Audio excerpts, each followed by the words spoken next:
As of the 7th of October 2021, Newcastle United is now under new ownership. Mike Ashley has gone! And the Saudis are in. No longer will Newcastle United have to throw in those massive Sports Direct mugs as a bargaining tool in the transfer market, but on the other hand, so what does this mean for the club going forward? How have the fans reacted to it? And most importantly, what's going to happen to Steve Bruce? So in this video, we will look over all of the news that has come out about the takeover, and we'll try and condense it into a nice, neat little package. The PIF, or the Public Investment Fund, is the sovereign wealth fund of Saudi Arabia. It is amongst the largest sovereign wealth funds in the world and has assets amassing roughly 500 billion quid. For that sort of cash, you could write "Ha Sunderland" on the bloody moon. The PIF, who have provided 80% of the funds for the takeover, is seen as separate from the Saudi state.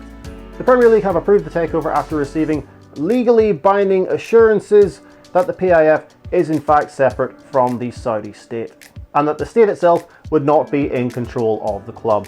This is despite the fact that chair of the PIF, Mohammed bin Salman, is the Crown Prince of Saudi Arabia. I'm not saying anything, plus he has much more money and resources than I do. It's just that, he has a way of getting rid of certain problems, allegedly. We'll come on to that later.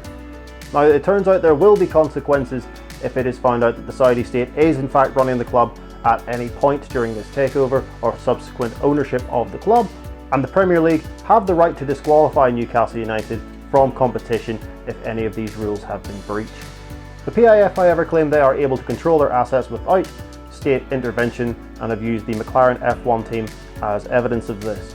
Financier Amanda Staveley, who fronted the consortium and is chief executive of PCP Capital, will take a seat on Newcastle's board, while Yasser El Ramayan, the governor of the PIF, will act as the club's non-executive chairman. Backed by the wealth of the PIF, the consortium is also made up of Amanda Staveley of PCP Capital Partners, as well as British property investors, the Reuben brothers, who are also billionaires. Doesn't it just make you sick? Some of us can't even afford a meal deal, but there you are. And I'm not even talking about like a Sainsbury's meal deal. I'm just talking about your bog standard Asda or Tesco meal deal. Top tip, by the way, if you are getting a meal deal, get the Doritos. They're the most expensive crisp. You're saving yourself a bundle. You're welcome. Staveley has also previously urged caution about lavish spending, preferring to highlight how Manchester City owners have invested in the city of Manchester itself. After the completion of the takeover, Staveley said, "We obviously want to see trophies. That's what every football club owner will say from day one. But trophies need investment, time, patience and teamwork. To get there, we want fans to understand and trust us that we will listen to your voices." Sports Direct executive Mike Ashley bought the club in 2007 for around £134 million. Just over a year later, Ashley put the club up for sale for the first time amid fan protests about the resignation of fan favourite Kevin Keegan. Under Ashley's ownership, the club had been relegated twice, once in the 2008-09 season and then again in the 2015-16 season. Ashley put the club up for sale for the second time the very next year in 2017. Acts such as attempting to rename St James's Park to the Sports Direct Arena, striking deals with the likes of Wonga, a loans firm, and several online betting companies as shirt sponsors, as well as the release of Jonas Gutierrez following his battle with testicular cancer, did not sit well with the Newcastle United faithful. So the ousting of this seeming uber bastard has been greeted with absolute joy amongst the Newcastle United faithful. However, just to eat devil's avocado, is it a case of better the devil you know? A Newcastle United Supporters Trust survey said that 93.8% of its fans, down from 97% the previous year, were in favour of a club takeover. The vocal majority were not reluctant about making their feelings known, telling previous owner Mike Ashley to get out of their club at every possible opportunity.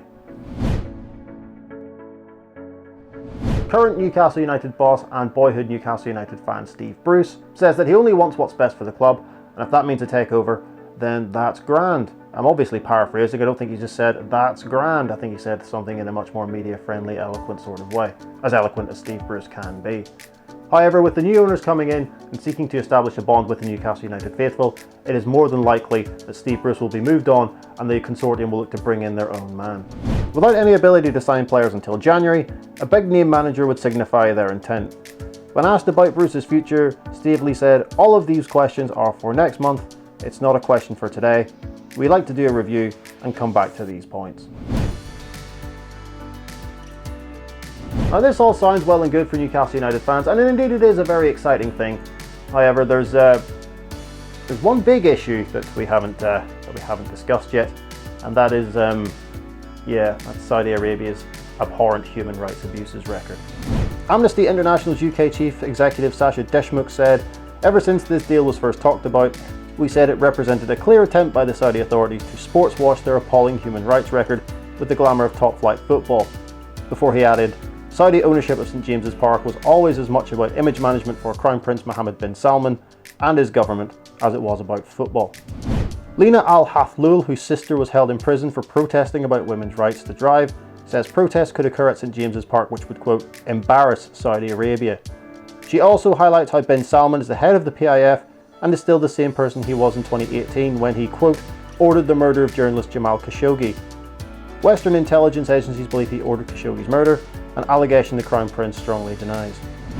A list of Saudi Arabia's human rights abuses include, but are unfortunately not limited to, torture being used as punishment, women being widely discriminated against, no protesting, and the banning of human rights organisations. There's no snide comments to be made here. It's just a really horrible, abhorrent state of affairs, and the fact that this is happening in 2021 is truly disgusting.